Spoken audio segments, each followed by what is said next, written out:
But Europe and America are saying, the CIA are saying, no, we cannot allow this man to teach other Africans bad manners.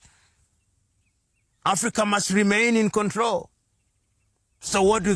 In the month of February 1966, Joseph Gieffo is traveling to China. He's actually on his way to Hanoi in Vietnam. And during the conversation, he is told, do you know that your administration has been overthrown? You are no longer the president of Ghana. And of course, the entire process of changing Africa is cut short. Joseph Arthur Ankara takes over from him. And when that happens, one of the most devastating things, all Nkrumah's speeches banned. All Nkrumah's books banned. You are never to hear nor to read anything written by Osagyefo Kwame Nkrumah. Luckily, he has a friend in the neighborhood, Ahmed Sékou Touré.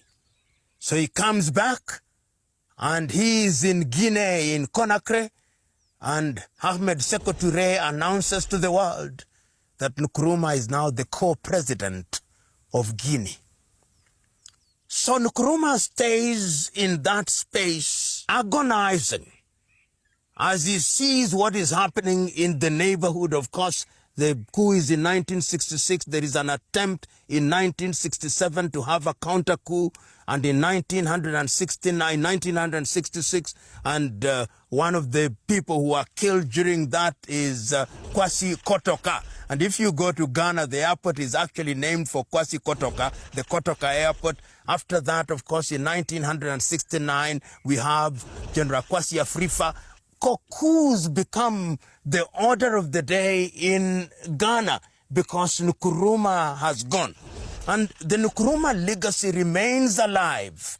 And in 1972, during the presidency of Ignatius Kutu Acheampong, Nkrumah is rehabilitated. His speeches are now to be listened to again. His books are back, and the rehabilitation of Kwame Nkrumah starts in earnest. But it is important now to contextualize, why was it necessary to eliminate Kwame Nkrumah? It was necessary to eliminate Kwame Nkrumah because the neo-colonizers had taken the view that the only way to ensure that Africa remains under their control, the only way to ensure that African resources are resources that are retained, was to ensure that Africa was not united. And at that time, it is instructive to appreciate that Nkrumah was being accused of being a communist. Ahmed Ben Bella is accused of being a communist. Modibo Keita is said to be a communist. Amilcar Cabral is said to be a communist. So Nkrumah is seen as the father figure of communism. And the Convention People's Party is the breeding ground of socialism. And it must be seen in the context of the Cold War that there is a divide where there are those who are inclined to the Soviet Union and therefore to be East and therefore Marxist-Leninist, and there are those who are dyed-in-the-wool capitalists, and Nkrumah is seen in this vein and therefore must be eliminated to torpedo the entire project of African unity. So Nkrumah's plight must always be seen in that way. And those of us who can be described as Nkrumah apologists will always be accused of being blind to the fact that he was projecting personality cultism.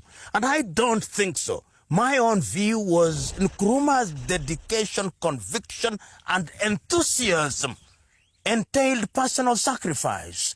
And this is very easy to confuse with what can be characterized as personality cultism. Nkrumah was already able to see that if in these embryonic days of independence you allow people to come with things that are called political parties and which are organized around religion and ethnicity, you are only going to undermine the state. Nkrumah was already able to see that you needed energy in order to industrialize. So all the things that we are talking about now, and it's instructive that when Africa was talking about Africa Agenda 2063 and Africa Continental Free Trade Area, the then chair of the African Union Commission, South African Nkosazana Dlamini Zuma, wrote a letter to Nkrumah in his grave, apologizing to Nkrumah, telling we Africans made a mistake. What you saw in 1957 is what we are implementing now.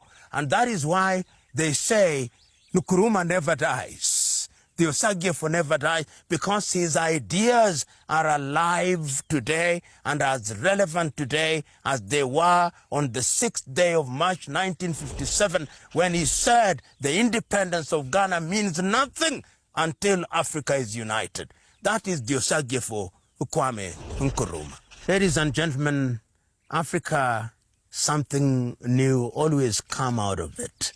And these are the ideas that we are trying to share in the hope that Africa will be properly understood. But let us see each other next time.